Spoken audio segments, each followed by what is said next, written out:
I'm Stefanie. I've been here 2 weeks. I started on a Friday.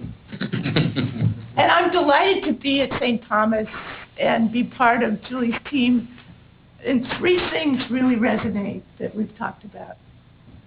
One is the social mission. I'm from Berkeley, so, that's never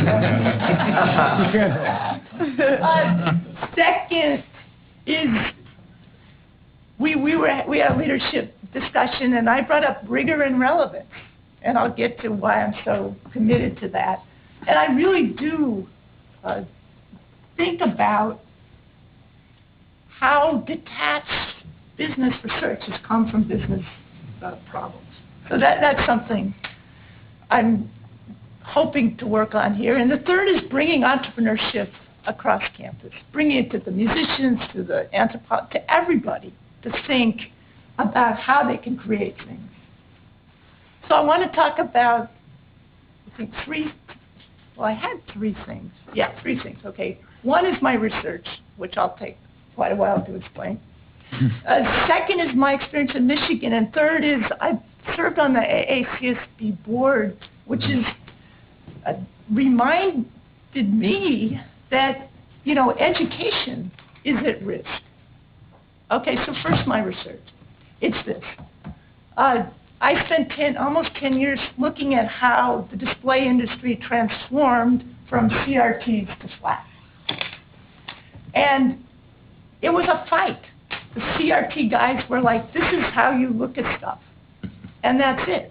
And they didn't learn. They didn't see. They weren't Jupiterian. They didn't see that there was a whole new technology.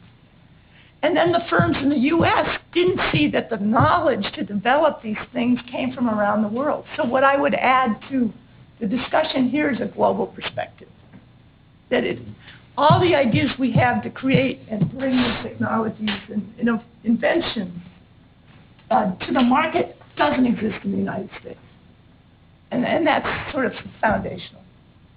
So that's one thing. Michigan, I spent almost 5 years there. I went there in 2010. I was the only person going there. Everybody else was going somewhere else.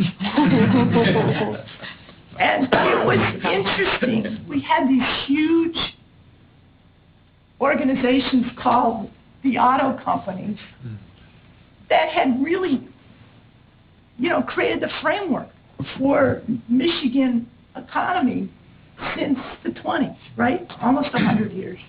And they were all basically bankrupt. And you have these processes, you have these systems, you have these mindsets, and it's all a trap. And I tried to get entrepreneurship going there at Michigan State, and it failed. And it failed because it didn't have the context. I mean, we have to think cognition is important, I know, but there's also processes and a lot of soft tissue that keeps things from happening. So that was just really interesting. And then the third point that, Bob and I have been on the AACSB board, and I'll remember once I was sitting in a meeting and this guy was staring at his computer, and I thought, he's not paying attention. He said, I'm looking at the Coursera enrollments, and in the time we've spent, 1,000 people just signed up. Remember that? I don't know. Anyway, it hit me that things are changing so quickly. Yes. And we sit in our very comfortable, thank you, Dick, this is lovely. And we don't see the change. And it's going to come around. And I feel so lucky and blessed. I've had such a great career and wonderful colleagues. But what about the future? And what about all these other models that are out there? And if we're not careful, we will go the way of the CRT. And I'm committed to doing what I can to, migrate the academic enterprise so we stay relevant and part of the ecosystem.